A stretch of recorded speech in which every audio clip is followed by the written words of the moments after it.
Hi there.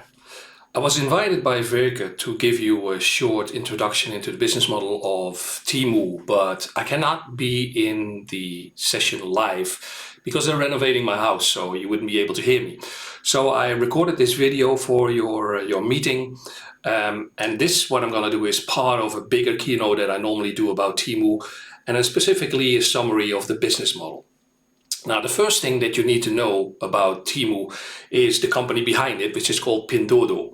I normally give a longer explanation of what that company does, but for this short version, I'll just say that it's the number 2 or 3 biggest e-commerce platform in China, depending on how you measure it. And they're incredibly powerful, especially in the supply chain.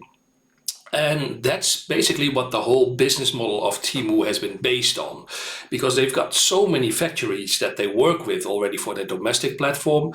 What they did when they launched abroad in September 2022 in the United States is they started what they call the fully managed model or the consignment model. And this is how it works. On the left, you have a factory, in the middle, there's Temu, and on the right, you have the consumer, the foreign consumer. So Temu basically invites these factories, a selection of the factories that they think make products that foreign consumers will also be interested in, and they ask that company to give them their best price quote, the lowest price quote. They also benchmark that against several Chinese wholesale platforms. And if they say, well, your price is good, then what they do is they allow the factory to put it in their warehouse, but they never actually buy it. So they're not an e-tailer or a retailer. The goods are still owned by the factory.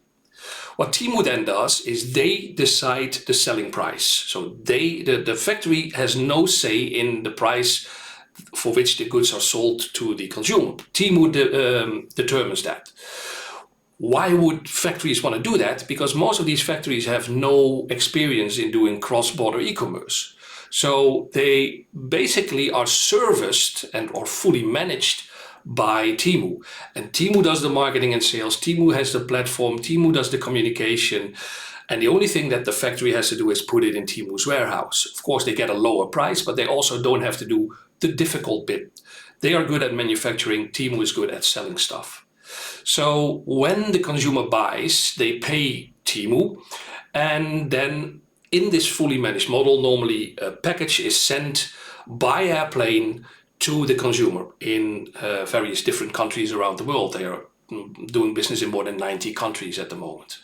Now, I need to say something about that because there's some confusion about that. What Temu actually does is they package all of these small packages into these big brown boxes that you see here on the left. I've been to a distribution center here in the Netherlands, and this is how the goods arrive. And then these boxes get opened and they're filled with all kinds of individual packages.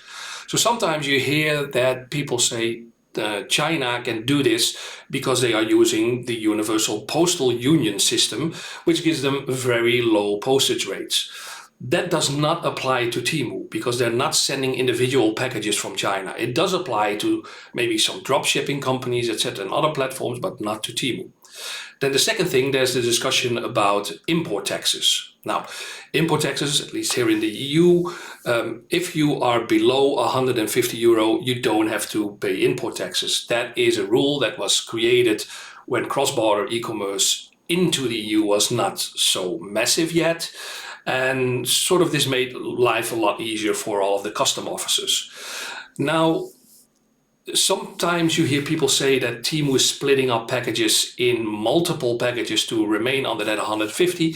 That is not very common for Temu because their average order value is only about €35.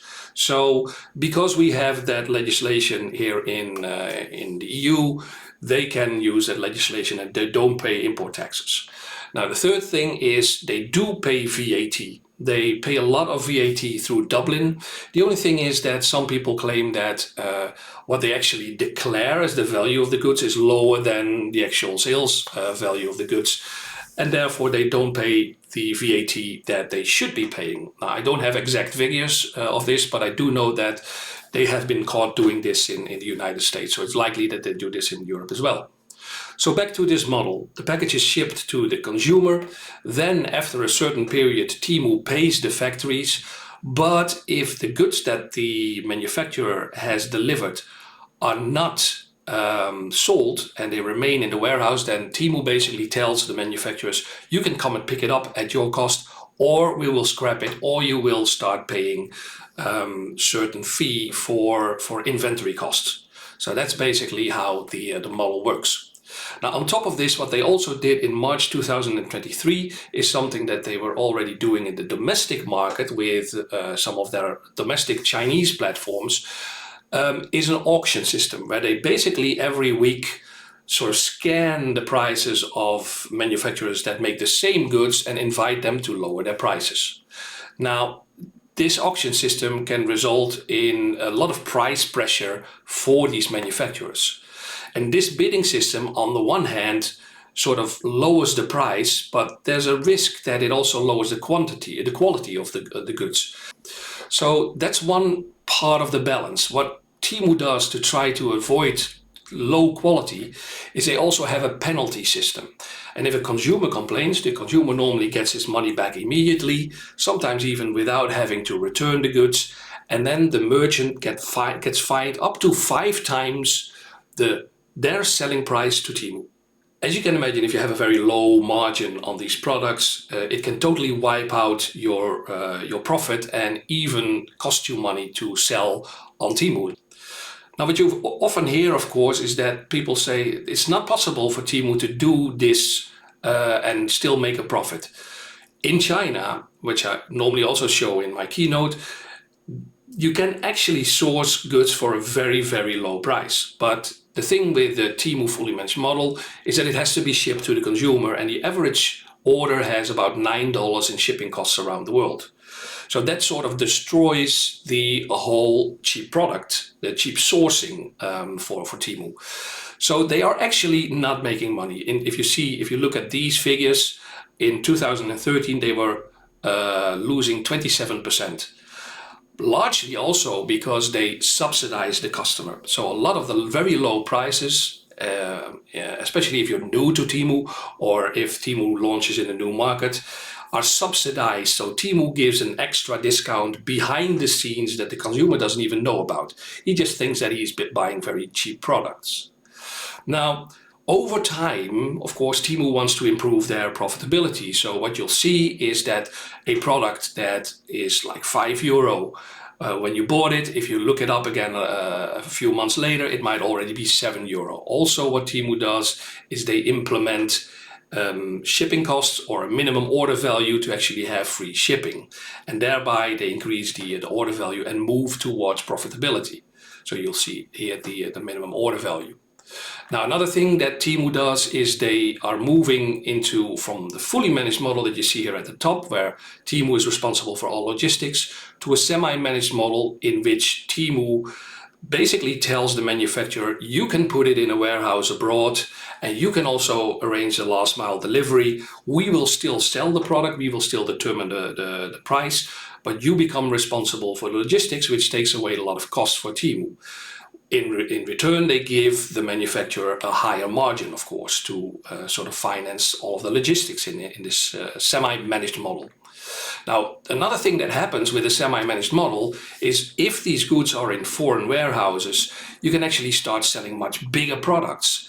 So not just small packages that fit in a package in an airplane, but also product like these, or all kinds of household equipment stuff. And if you even want to go bigger, they are even selling these diggers. They even go bigger, and they are even selling foldable homes in the United States. So basically what I'm trying to say here is don't just think that these small products are Temu's main target. They can basically, especially already in countries like the US where they have rolled out this model, they can sell any product that is manufactured in China. Another thing what they do is in the fully managed model, they have created forward warehouses which are managed by themselves, not by the manufacturer. And they put some of the most popular products already in these forward warehouses in foreign countries so they can be delivered to the consumer faster, which is of course also an advantage of the semi-managed model. Now, what Temu is moving towards is basically a menu where they have the fully managed, They have the fully managed model with forward warehouses. They have the semi-managed model, and they are now also in Europe moving into local to local. So local brands and local products also selling to local consumers, and also towards third-party marketplaces where basically the merchant or the brand manages itself. And then Temu will have a menu, and depending on the merchant, if it's the manufacturer or a brand and where the goods are, they can offer different models to work together with these merchants. For 2025, they are aiming worldwide to do 50% of their sales through the fully managed, 20% through semi-managed, and 30% through third-party sales, including local to local. So this is also a way that they are planning to deal with any possible import taxes, because they are trying to minimize the GMV, the gross merchandise value, that they still do through the fully managed model, which would have import tariffs. Now, at the same time, I'm not going to run through this whole slide, but you can have a look at it later. At the same time, what they're doing is they are working together with the manufacturers to improve the product quality. So on the one hand, you'll see the prices going up, you see the quality of the products going up, and Temu, after they have sort of bought all of the marketplace with a low price in the fully managed model and the subsidizing of goods, they will eventually become more like Amazon, basically. Now, all of this subsidizing, Temu can keep this up and can keep up an unprofitable business for several years, because their main business in China, Pinduoduo, is making a lot of money and a lot of profit. And even though they launched Temu in 2022, their cash reserves of the parent company still keeps rising. And as you see in the different models also, their loss is getting smaller and smaller. They are already profitable in the US with the semi-managed model, and eventually all of these different models together will be profitable. Temu is planning to break even in 2025 and be fully profitable in 2026. Now, this is just a tiny bit of information that I'm sharing with you about Temu. If you want to have more information, simply drop me an email or check out the many reports that I write for TechBus China that go much deeper into the business models and all of other aspects around Temu. Thank you.